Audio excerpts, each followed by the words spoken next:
What's up, y'all? It's another Money Monday, and today we're going to be talking about emergency funds and kind of like just savings in general. Because even after you build your emergency fund, there's always going to be something that you want to save for.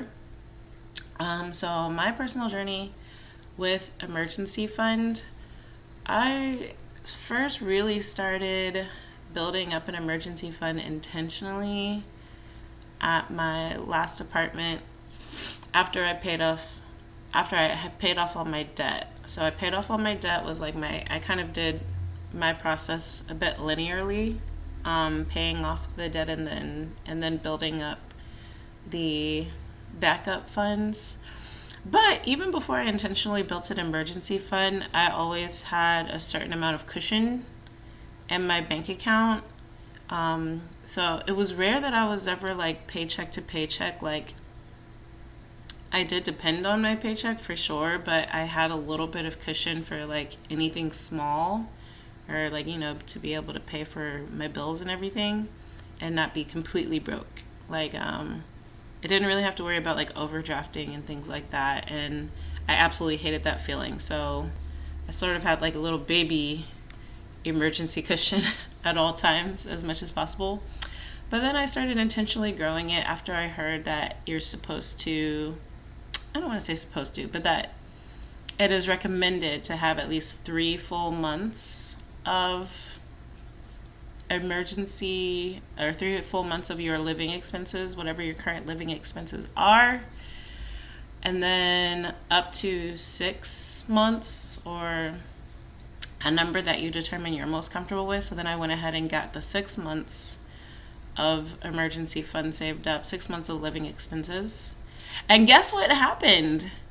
We got on freaking lockdown and we're quarantined. And just like that, I lost almost all my clients at my job at the gym, all my trainer clients. And except for maybe like I had like 3 left that wanted to train either online or outside at the park. I had a very, very few. So yeah, I took a big hit in my income, and guess what came in super handy? That emergency fund, because granted, I know a lot of people were forgiven of having to pay rent during that time, but it still was like building up and accumulating. And I don't know exactly what the rules were around paying rent during that time, but I feel like somebody had to get that money from somewhere, because I'm like, the landlord still got to pay their mortgage or whatever. So I don't know, unless it was just forgiven all the way up the chain. But I was able to pay my rent the whole time. I was able to pay bills the whole time. And I was able to go through quarantine relatively unscathed and relatively unworried, and even like get more certifications for my job as a trainer. I got like 4 or 5 more certifications. They weren't like crazy expensive ones, so that helped. But yeah, having an emergency fund actually helped me in real life not too much longer after I had completed it. So yeah, highly, highly recommend. Now, about the me getting out of debt first, you do not have to do it linearly. You do not have to first get out of debt and then start the emergency fund. Like, emergency fund is for emergencies. You can have an emergency literally at any time. So I do feel like if I had known about it sooner, I probably would have started it even sooner. But again, this is like me going through my learning process, living life. So I would say, even if you are still in debt, it wouldn't hurt to start an emergency fund and literally just, contribute what you can to it monthly, to do like a little automatic payment to yourself every month for the emergency fund, and put it in something like you can do a high yield savings account. We've talked about those. You want to get a high yield savings account that gives you at least 5% interest. You could do a investor checking account, if your bank has investor checking, or get a new bank that has investor checking that like gives you interest. Just some bank that gives you, actually, even the investor checking account doesn't give you that high of an interest, maybe like 0.5%. So yeah, go for the 5%. Go for the high yield savings account for emergency fund. Or if you're me, for emergency fund, I just use my investment accounts now. I don't know if that's recommended. But the logic behind why, so I used to have a high yield savings account called Ally way back in the day, and I saw that they kept changing up the interest that I was getting on my emergency funds, and I had a consistent deposit going into that Ally account, probably like maybe like $200 a month, $100 or $200 a month, like nothing too crazy. And originally the interest back then was maybe, I think they started at like maybe 3.5 or 4%, and that was the highest I had seen at that time. My mom told me about it, so this is another reason why it's good to do your own homework.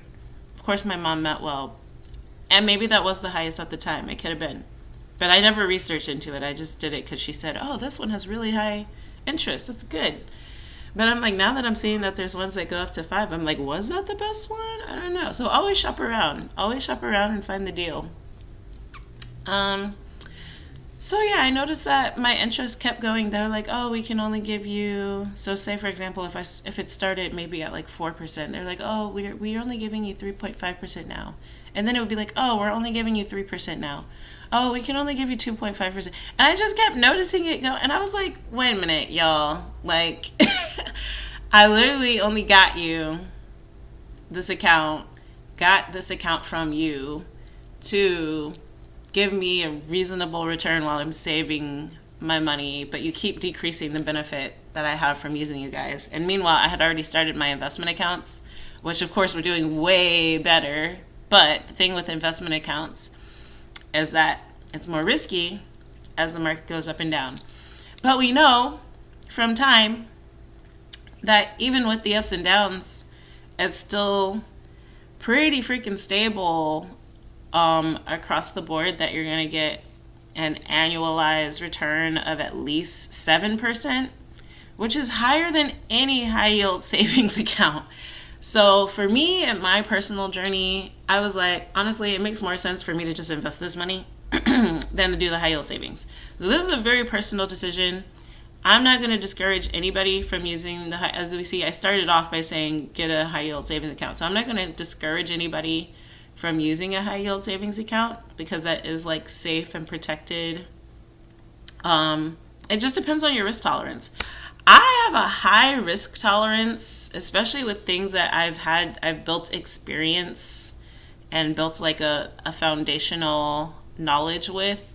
So for me, having been investing for so long, I got really comfortable with how the market works, at least in my portfolio.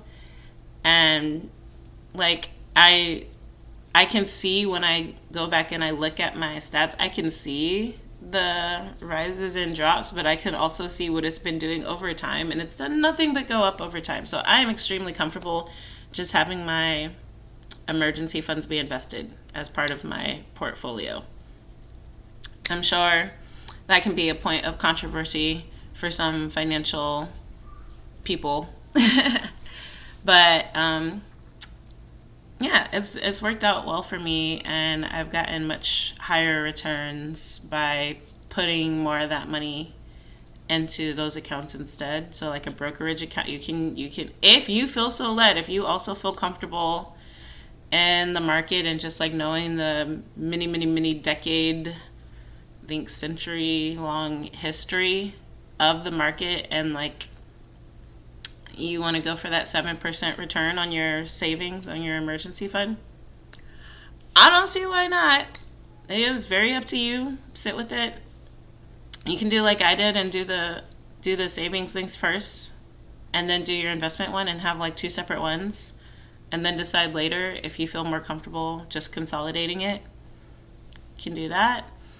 Or what really drove me to it, like I said, was they kept decreasing the percentage that they were giving me. So I was like, I want to get as much money as possible. So I definitely was going to switch anyway, because if I had known about the 5%, what is it? High yield savings accounts. If I had known about those, I could have also just switched from Ally, who was giving me like lower and lower percentages, to one that was giving me 5%. But then it made me not trust them, because I'm like, oh, if they can just decrease the percent they're giving you whenever they feel like it, due to like, I don't know if it was like their returns or whatever is going on with them. And it made me not trust them, because I'm like, the stock market's not going to do that to you. The stock market's not going to just be like, oh, we're going to decrease your returns because we feel like it. No, your returns increase or decrease based on just whatever is going on in the market. And that's a part of the game. So, yes, that is my journey on emergency fund. Oh, let's see if there's any other kind of account. Yeah, high yield savings, brokerage. And the other thing about using a brokerage account or an investment account for your emergency fund is you can choose really safe, like low risk stocks, bonds, funds, whatever, that you can use that are so low risk. That's like what people use for their retirement, especially when they're like way older, that they give you way less return, but it's in exchange for like super safety, super low risk. So that's another way you could do your emergency fund. Yeah, I think that covers everything that I've learned about it so far anyways. So I hope that gives you some help in choosing where to start your emergency fund. As long as they're paying you to have your money with them, wherever it is, paying you something that you're comfortable with, some reasonable percentage, you're golden. You're good to go. You don't have to wait. Start it now. You could start it with, I have one account. I'm literally only putting like $20 in per month right now. And then as I can, then I increase it because I have so many automatic deposits going out.